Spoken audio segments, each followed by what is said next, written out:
Senator Robert F. Kennedy died 50 years ago today, assassinated as he campaigned for president.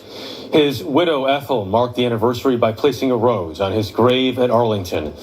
Tonight, John Dickerson takes us back to the day America said goodbye. As the 21-car funeral train traveled slowly south from New York City, mourners stood in silence. Did it feel like you were attending a funeral or a mass or what? No, it made me feel like I was part of history. Stephanie Lang was 24 when she watched, with her husband and 2-year-old daughter, as the train passed near her home in Baltimore. When the train came through, that was the moment that I stopped and put my hand on my heart, it was a shame that it happened, what happened to him and his family.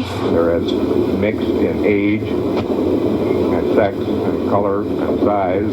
The trip, for this reason, is going to take longer than scheduled. It's estimated at least 1 million people lined the more than 200-mile route. Aboard, photographer Paul Fusco captured each moment. The 10-row-deep crowds, a couple sitting alone, people perched on walls or in their backyard.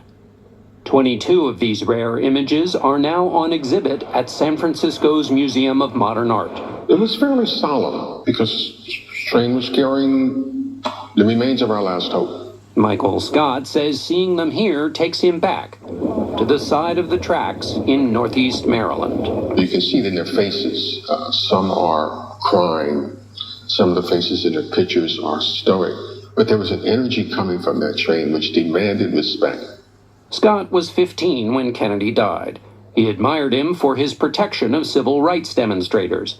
So Scott told his mother he had to see the train. In the last car, I'm standing there and I see a lady with a veil. And she's sitting next to a casket that's carrying the hope of my family, Black Americans, people from Appalachia. And in that box was Robert Kennedy.